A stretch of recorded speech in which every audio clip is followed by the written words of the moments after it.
Right now, Pittsburgh's best sports show is about to begin. Call us or tweet us.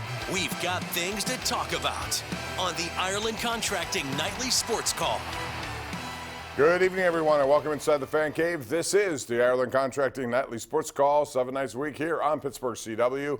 And you can call the Bordis & Bordis hotline. We always invite you to do that at 412-575-2600. You can also hit us up on Twitter at KDPomp, at Chris Mueller PGH. Chris is up at 93.7 The Fan, home of the PM team every day from 2 to 6.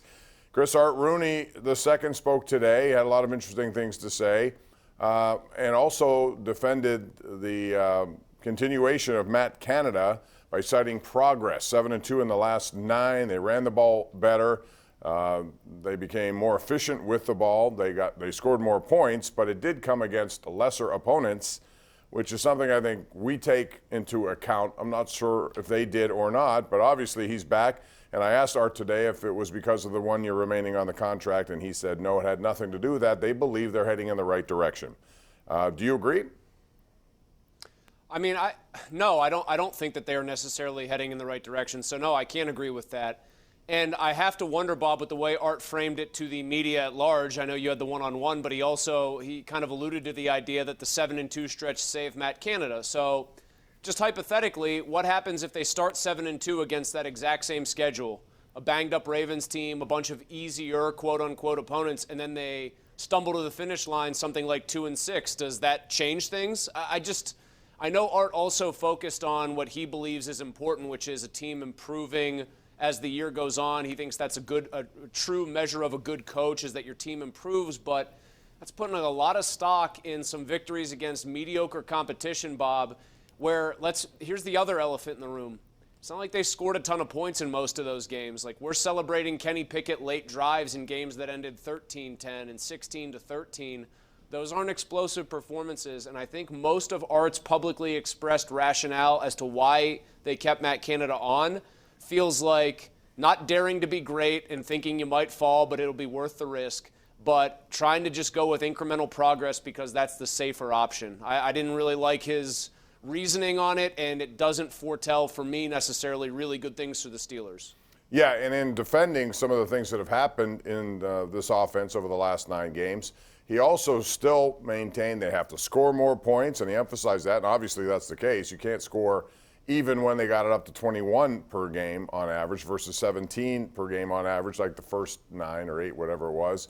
I mean, you got to be able to have more of a big strike potential offense, better red zone success. So still lots of areas of concern there, even though they decided to move forward with Matt Canada. So we'll see. I mean, it's going to be interesting what they do in this draft coming up. It's going to be the first time we see Omar Khan and Andy Weidl at work. They got 3 pretty good picks right off the bat.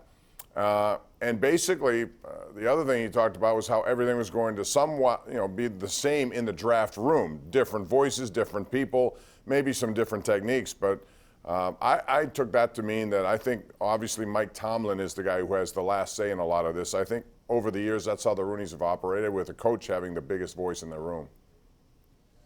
I mean, I think Kevin Colbert was a long-tenured enough employee that he should have had the last say in the room. If he didn't, then I think that was a mistake. I think Kevin Colbert should be judged on the drafts, and I think Mike Tomlin should be judged primarily, even though he has a big hand, on what the team on the field actually does.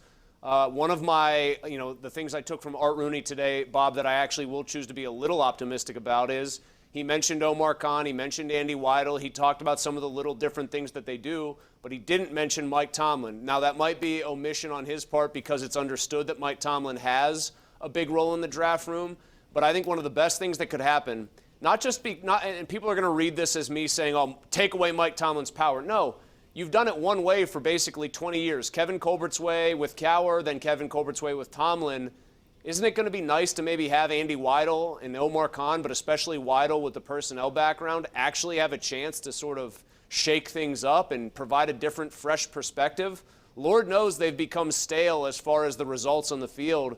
I hope Andy Weidl is empowered to actually speak his mind and have some real sway in there. I actually think he will, and I think they value that. He was with Howie Roseman in Philadelphia, so he knows a lot of what went on there. And here they are, the Eagles in the NFC conference final. So we'll talk more about that. We'll also get into the Penguins and their effort tonight. Slow start, but they came on and got a point. Missed out on 2, but we'll get into that more. We'll take your calls as well. It's 412-575-2600. Call us with your opinions. We're right here live on Pittsburgh CW and simulcasting on 93.7 The Fan.